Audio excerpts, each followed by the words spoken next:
I want to be president. For life. Because my father, the president, had a life that was just too damn good. With a single word, he could make a general commanding 1,000,000 soldiers put a gun to his own head in the middle of the Oval Office. A long overdue, I was wrong, was all it took to win back the love of a woman he'd ignored and betrayed for 20 years. Everyone treated his words like gospel, even though he was an idiot who thought with his heart instead of his head. But my mother wouldn't allow it.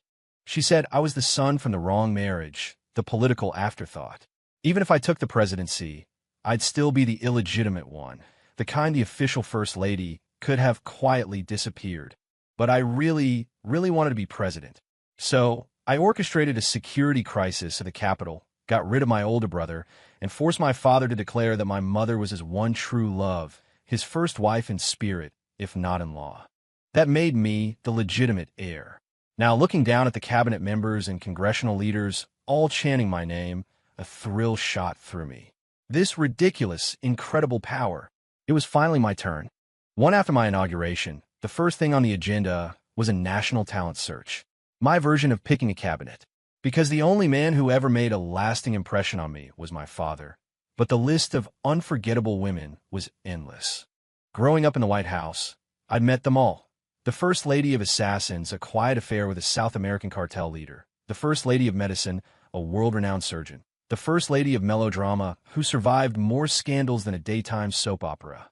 There were too many to count. My father spent all his time tangled up in love affairs while briefing books piled up to the ceiling. Yet the country ran itself, and the economy boomed. It defied all logic. After thinking it over, I concluded it must have been those women, with their extraordinary skills, who were secretly running the government behind the scenes. If these brilliant women could keep the country stable for my father, they could definitely help me build an empire. Fueled by this grand ambition, I went to my mother's residence in the East Wing for advice.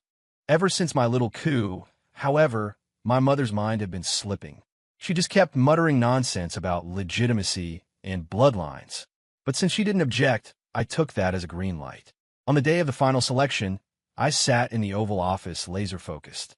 The first candidate to step forward was dressed simply, but she carried herself with an undeniable air of confidence. "Dr. Evelyn Reed," she said, not waiting for me to speak, and placed a small briefcase on the desk. "Mr. President, I'd like you to see this."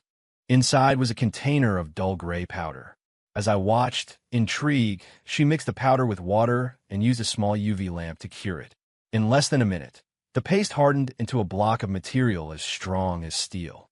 I call it Starkcrete. It hardens on contact with water and is virtually indestructible. Perfect for reinforcing critical infrastructure or building a border wall that actually works. Pave our highways with it, and weather delays become a thing of the past. Commercial transport efficiency would increase tenfold. I leaned forward, but she was already pulling out more wonders. A siphon that could move massive amounts of water without external power for drought-stricken states, and a genetically modified seed that could triple crop yields. With each item, she gave a detailed breakdown of its application and impact. Use the Starkcrete to secure the borders and the GMO seeds to fill our strategic reserves. In 3 years, the nation's GDP could double. My heart hammered in my chest. I was right. This was the secret. A global superpower, a booming economy, a legacy for the ages. It was all right in front of me. Just as I was about to offer her a permanent position in my administration and my life, she looked up, her eyes burning with intensity. But technology, no matter how powerful, must serve the people. I urge you, Mr. President, to push for a new constitutional amendment, abolish the Electoral College, fund public education universally, and ensure every citizen has the right to a world-class education. She took a breath. We hold these truths to be self-evident, that all men are created equal. The room fell silent. You could have heard a pin drop. Even a smile on my face froze. This woman was a genius, no doubt. But equality for everyone? It took me so much work to become president. My own chief of staff leaned in and whispered, "Sir, the most your father's conquests ever demanded was lifetime alimony. This woman is asking for a bit much, don't you think?" I couldn't help but nod, a wave of disappointment washing over me. Damn, It looked like the rest of her brilliant ideas would have to be coaxed out of her by the boys at Langley. Just as I was about to have the Secret Service show her out, a cool, calm voice cut through the tension. "Dr. Reed, you're mistaken." A woman in a stunning designer suit stepped forward, every movement radiating the easy confidence of old money and Ivy League breeding. It was Sophia Walton, daughter of the Deputy Secretary of the Treasury. Radical change must follow the current of the times, not fight against it. Our borders are unstable.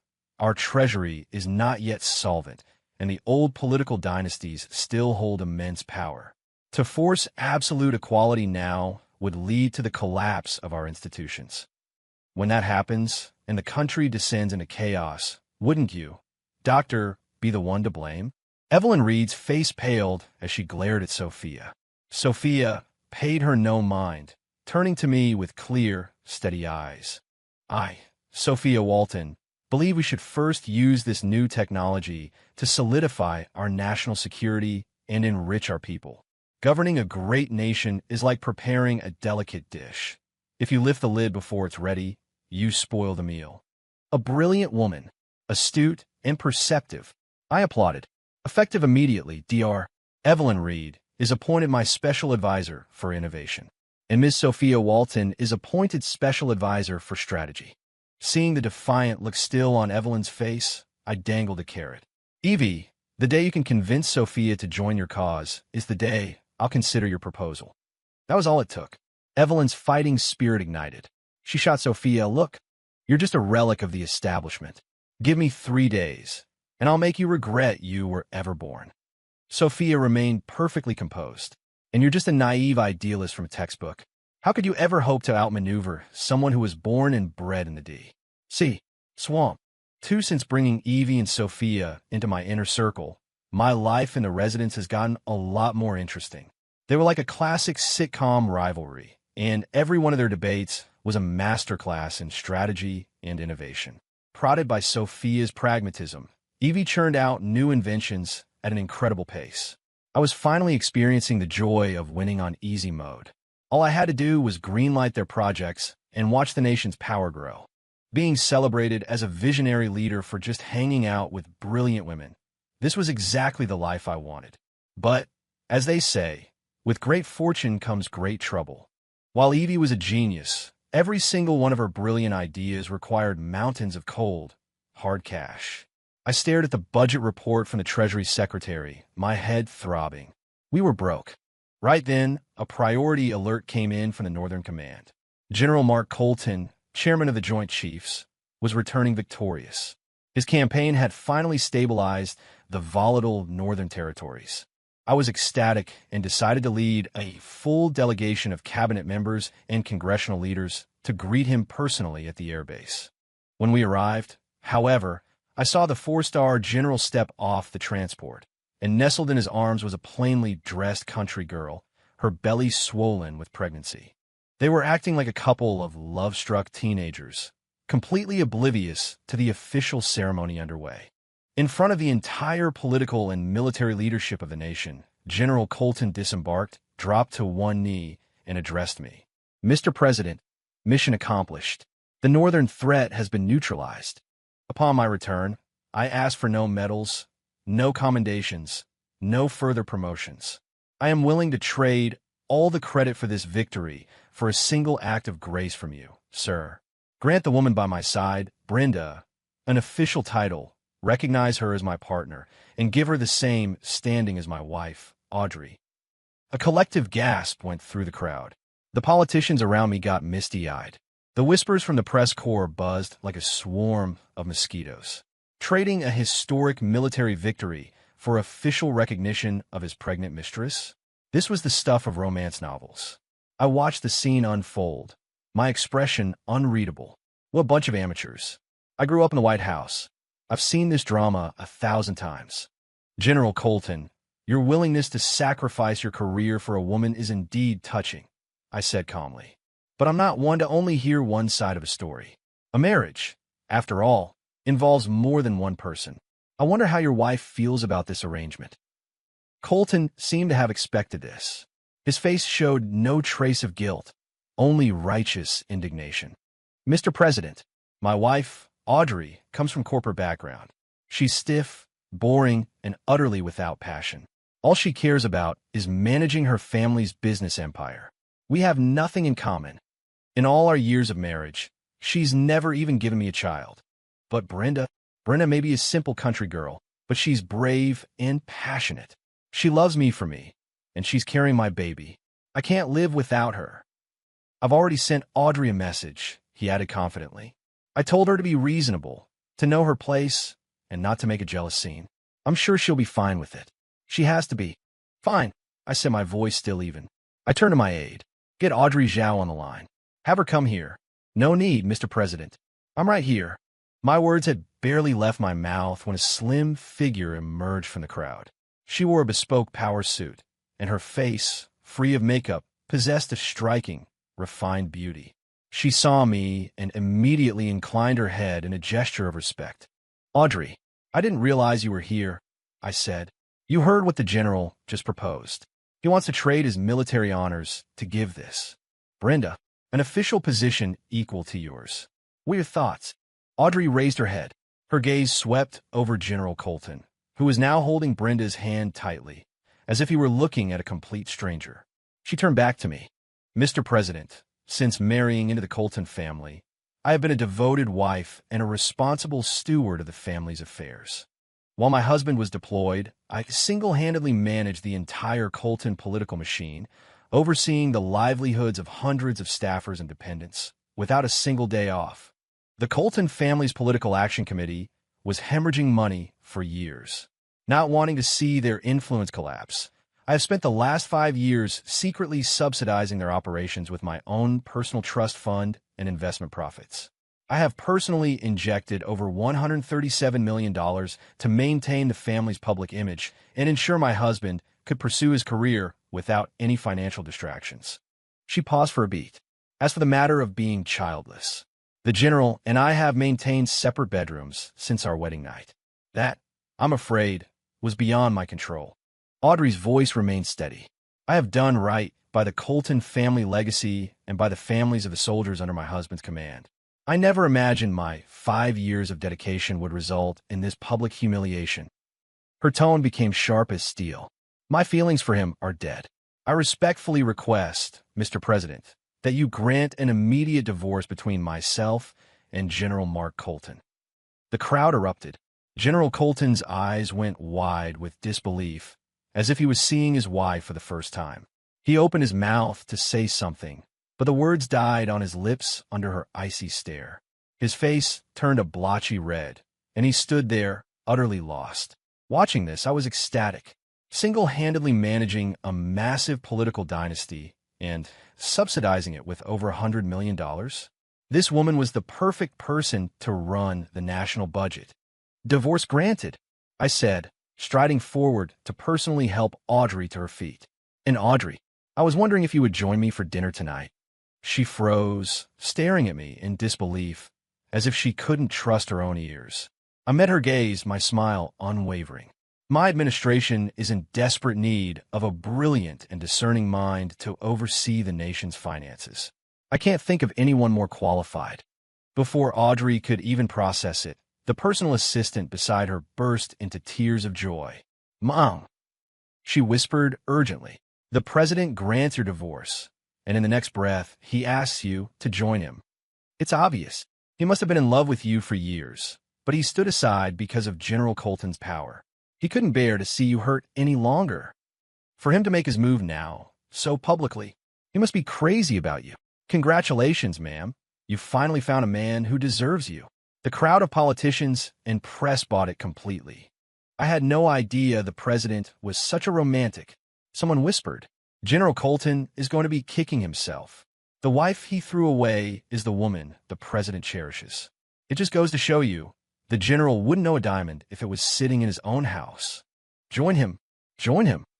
Amid the roaring wave of public support and congratulations, Audrey took a deep breath, the last flicker of hesitation in her eyes replaced by steely resolve.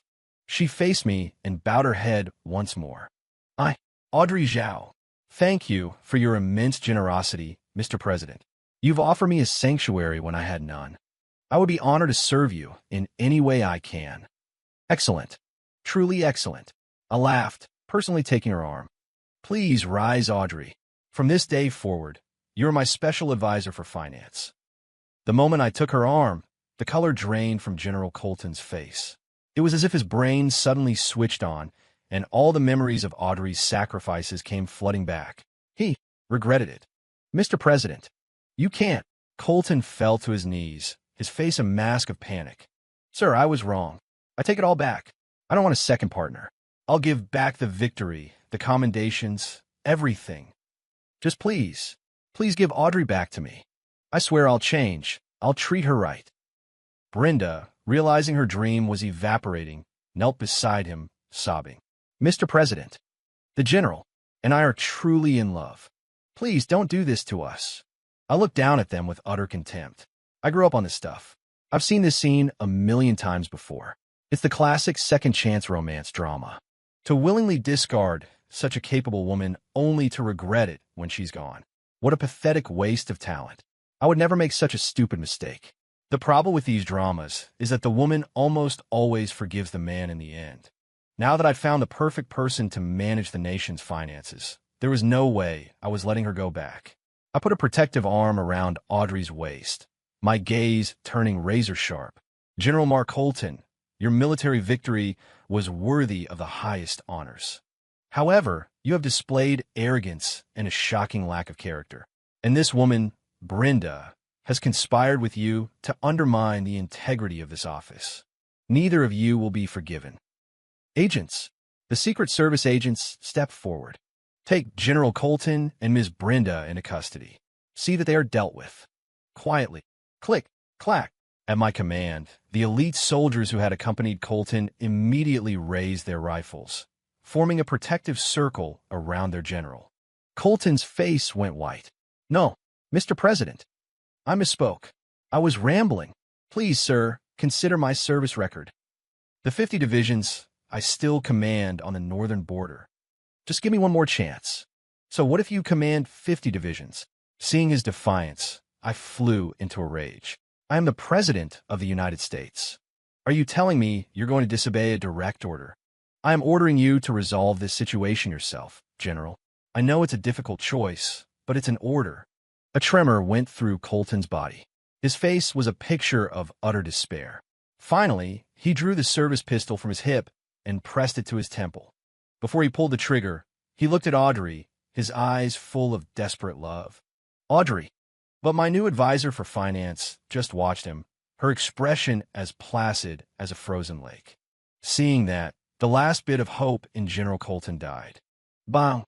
The sound echoed across the tarmac. Brenda collapsed to the ground, screaming incoherently. As her cries faded into the distance, I turned and escorted my newest advisor back to the White House. Mr. President, you have to be the judge. My high-yield grain, if implemented, could end world hunger. Why does Sophia always have to find something to criticize?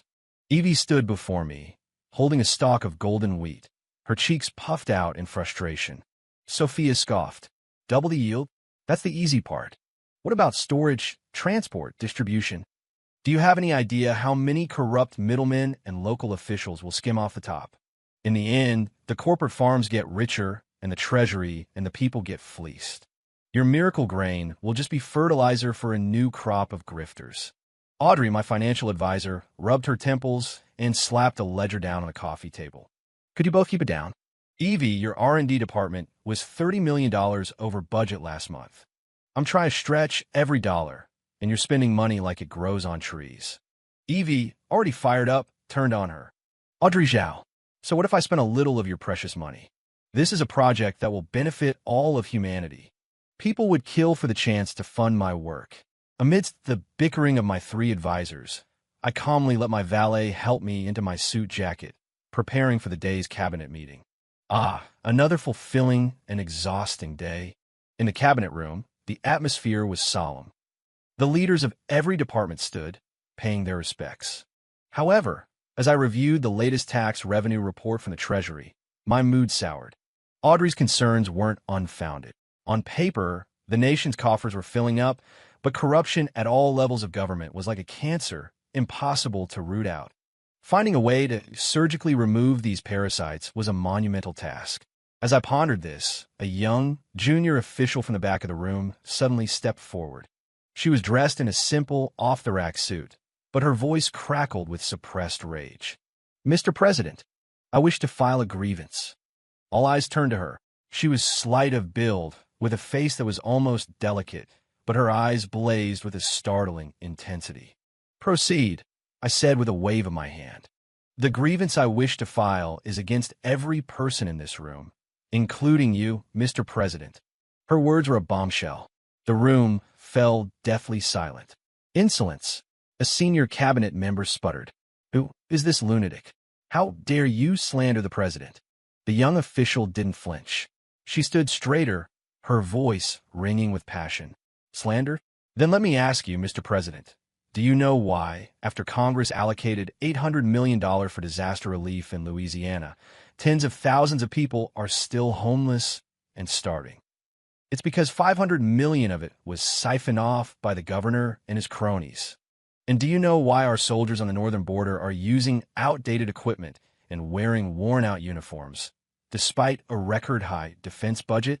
It's because the Department of Defense is in bed with military contractors, approving substandard gear in exchange for kickbacks. And this tax report," she pointed directly at the document in my hands.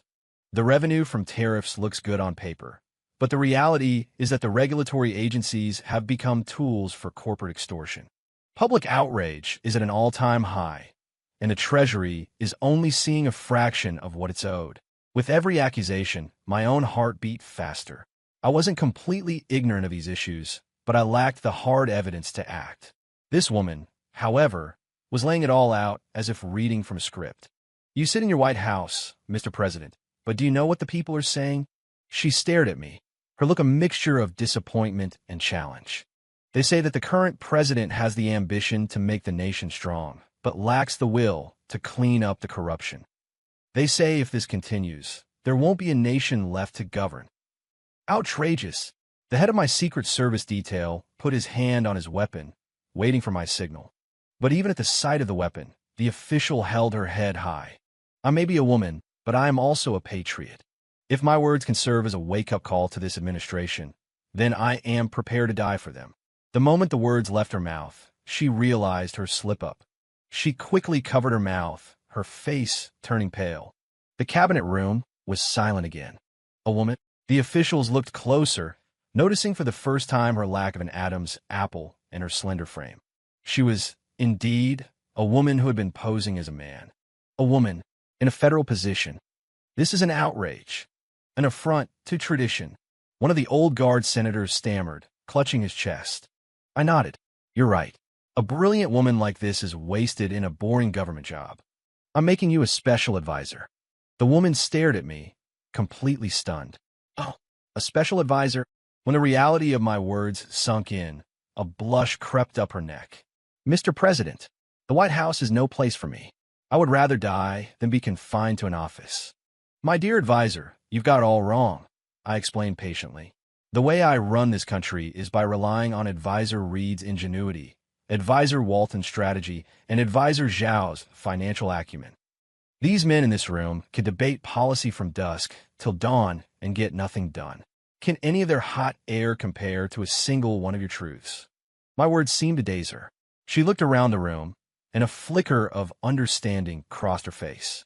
Yeah, she seemed to be thinking these guys are pretty useless. Seeing my chance, I pressed my advantage. "Tell me your name. I'll have HR draw up the paperwork and have the press office prepare the announcement. From this day forward, you are my special advisor for oversight. You will report directly to me, and your sole mission will be to purge the corruption from this government." The newly christened advisor looked up at me, her eyes a whirlwind of emotions. Shock, confusion, and a tiny, undeniable spark of excitement at being truly seen.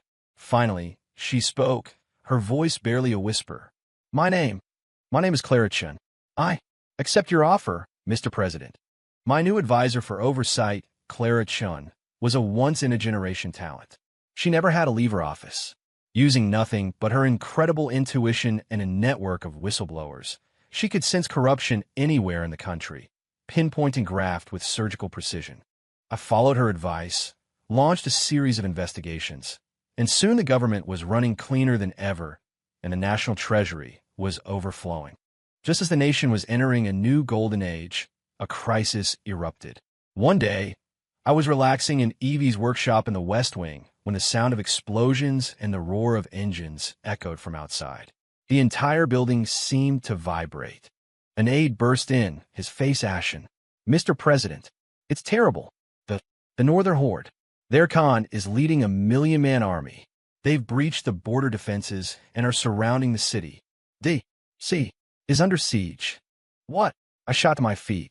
General Colton was dead, and his replacement hadn't fully consolidated power yet. How could the enemy advance so quickly? But unlike my shock, Evie's eyes lit up with a terrifying brilliance. She grabbed my arm, her voice filled with manic excitement. "Mr. President, this is it. This is our chance. My new tactical drones and particle beam weapons have just been sitting in a warehouse collecting dust. Just give me the word, and I'll deploy the entire arsenal to the city's perimeter. We'll turn that barbarian army into a crater and use this as an opportunity to project our power to the rest of the world." She was about to run out and give the order herself. "Wait," I said, holding up a hand, my mind racing. The Northern Horde was fierce, but they were technologically primitive. There was no way they could have broken through our defenses and reached D.C. so quickly without inside help. A thought struck me. "Tell me," I asked the aide, "did you see a woman near the Khan, the leader of the army?" The aide, flustered, tried to remember. I think so, sir. Riding a white horse, right next to the Khan. She didn't look like one of them. She looked like an American." I knew it. I laughed, my earlier worries vanishing into thin air. I straightened my tie, sent a message to the invaders. I told the aide, "Open the city gates. I'm going out to personally greet our guests." "Mr. President, you can't," Evie pleaded. "Open the gates?" Had I lost my mind? But I was completely confident. "Don't worry, my dear advisor," I said with a grin. "Keep the coffee warm. I'll be right back." Accompanied by only a small Secret Service detail, I walked out of the city's defensive perimeter and stood before the endless sea of soldiers. At the head of the formation was a towering, broad-shouldered man on a massive warhorse, the Khan of the Northern Horde. And beside him, just as the aide had said, was a woman. She wore silver-plated body armor that looked strangely out of place in the grim army. Her face was beautiful, but etched with a deep, unbreakable sorrow and defiance. Seeing me emerge from the city, the Khan looked momentarily surprised. Then he bellowed in broken English, "American President, you have courage. My 1,000,000 warriors are here. Surrender now, and I will spare the lives of your people."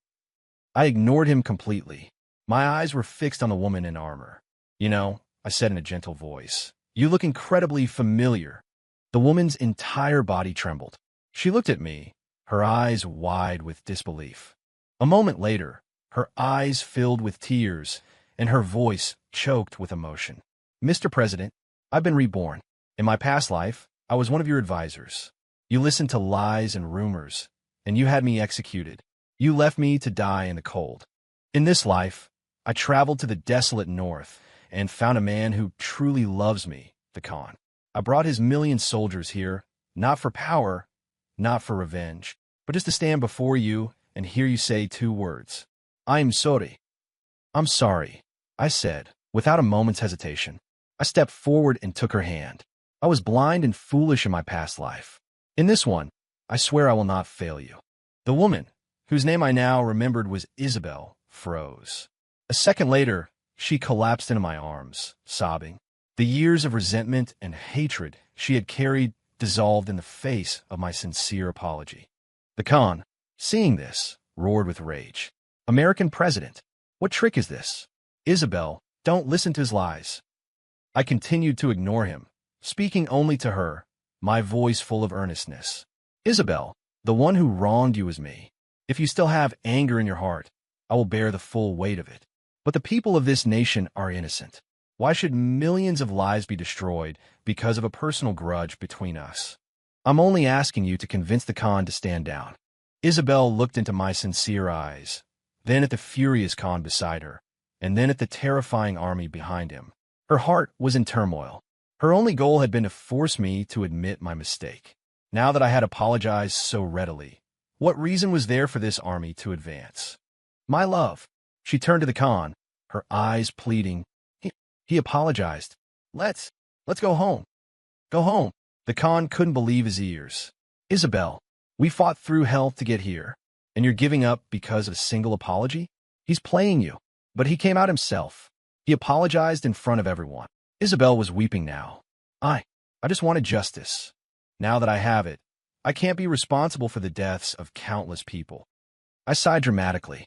Ms. Vance, your compassion does you credit. But, alas, I continued, even if the Khan withdraws his army today for your sake, what happens tomorrow? If he feels resentful, he could find another excuse to invade. This will always be a threat to our border, and the people of the North will never know peace. My words hit Isabel like a physical blow, amplifying her guilt. She was right. The Khan was a volatile man. Even if he agreed to retreat today, he would do so reluctantly. If war broke out again in the future, wouldn't she be the one to blame? She grabbed the Khan's arm, her voice a desperate plea. My love, you told me you did this for me. Look at me. I need you to swear that you will never invade the South again, that you will live in peace with this nation. If you don't, I will never see you again as long as I live. The Khan looked at the woman he loved, sobbing and broken, and his heart felt like it was being torn apart. Retreat? His ambition was to conquer the world. How could he just turn back, but not retreat? To lose Isabel. What would be the point of conquering the world if she wasn't by his side? He stared at me, his eyes burning with a mixture of hatred and defeat. After a long moment, he threw his head back and let out a roar of pure anguish. Isabel, my love for you is as vast as the sky. If I retreat today, my warriors will resent me, and there will be trouble again in the future, which will only bring you a legacy of shame. Since what you want, more than anything, is peace and security. He drew a golden saber from his belt and, before anyone could react, held it to his own throat. Warriors of the North, he screamed, follow your Khan to the eternal afterlife. Before his words had even finished echoing, the blade flashed. Blood sprayed into the air. No. Isabel let out a blood-curdling shriek and threw herself onto the Khan's collapsing body, her cries tearing through the sudden silence. What happened next was even more shocking. One by one, the million soldiers of the Northern Horde drew their own blades and, without a shred of hesitation, slit their own throats. In an instant, the fields outside the city became an ocean of blood. The stench was so thick you could taste it. I quickly walked over and gathered the hysterical Isabel into my arms. Isabel, my deepest condolences. The Khan's sacrifice for you. His love was truly profound. Don't worry, I assured her. I will give him a state funeral with the highest honors. I will declare to the world that our nation and the surviving people of the Northern Horde will be allies forever. We will open up trade and never betray the peace he died to give you. After comforting her, I immediately issued a new set of orders. The city's garrison was to secure all enemy weapons and horses. The million bodies were to be cremated and the ashes buried to prevent disease. The entire area was to be sanitized and restored. Holding a beautiful woman in my arms as I gazed upon a battlefield where 1 million men had just died at my command. For the first time, I truly understood the feeling of absolute power. It was awesome. 5. After welcoming my new advisor for diplomacy, Isabel Vance, into my administration, my presidency was truly secure. With the bulk of the Northern Horde's military might lying dead outside D.C., a massive power vacuum opened up in the Northern Territories.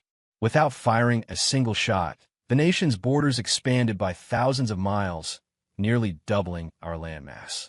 Even the Khan's successor, after a gentle talk with Isabel, renounced his father's feud and pledged his loyalty to our nation. From that point on, I was not just the President of the United States, but also the recognized supreme leader of the Northern tribes. With the help of my brilliant cabinet of advisors, I governed with a steady hand and the nation prospered beyond anyone's wildest dreams. Decades passed. Fusion power became commonplace, and quantum computing connected the globe. A few more decades, and a white-haired Evie Reed, my advisor for innovation, came to my bedside, her movements slow and frail. She held a single document. The cover read, "A Proposal for Social Structural Equality and the Redistribution of Power, 81st Revision." Standing beside her, Sophia Walton, equally aged, watched her. Her lips moved as if to form a rebuttal from a lifetime of habit, but she remained silent and simply shook her head. Audrey, Clara, and Isabel were there too, their eyes all fixed on me. Under the watchful gaze of my advisors, my family, I reached out a trembling hand and gently patted the thick document. "All right," I rasped. "I approve it. Do it just like you've written, Evie. Don't hold back." Evie stared. "Mr. President, are you serious?" "I always thought," she whispered, "that you were just dangling that carrot to keep me around." I managed a weak smile, my mind drifting back through the years. "Let me tell you all a secret. The truth is, I was the illegitimate president." The words hung in the air. Not just Evie, but all of them looked at me, their faces etched with disbelief. I paid them no mind, my voice a steady, quiet rhythm. To become the legitimate heir, I staged a coup, got rid of my brother, and forced my father to rewrite history. That's when I understood that the rules everyone lives by are just stories, and stories can be broken. If I could break the rules of succession, what was to stop a popular general from doing the same to me? What was to stop a single disgruntled aide pushed too far from putting a knife to my throat in the night? To hold on to my power, I kept that secret my entire life. The only people I ever told were my children, the heirs I had such high hopes for. But my 14 children, not a single one of them understood. Every one of them was a slave to their emotions. My sons were willing to throw away their inheritance for a pretty face, and my daughters were willing to endure any humiliation for a man. They were completely useless. And it wasn't just them. The entire political class was the same. Generals willing to trade away national security for a mistress. Cabinet secretaries willing to resign to chase after some old flame. That's when I realized, in this whole crazy world, I was the only sane one. My gaze swept across the faces of my advisors, my friends, and landed back on Evie's proposal. To let these love-addled fools take over the country would be to condemn it to an endless cycle of incompetence. I refused to watch that happen. So, it's better to blow the whole system up, educate the masses, and let the truly capable people rise to the top. I paused, my eyes drifting towards the window, to the sky painted gold and crimson by the setting sun. Besides, I'm about to die anyway. And after I'm gone, who gives a damn if the whole world burns? My last words fell into the quiet room. I closed my eyes, my mind filled with the echoes of arguments and laughter from a lifetime ago. This ridiculous, magnificent, easy-mode life. I was very satisfied. As for what the future holds for the world, I guess we'll just have to trust the next generation to figure it out.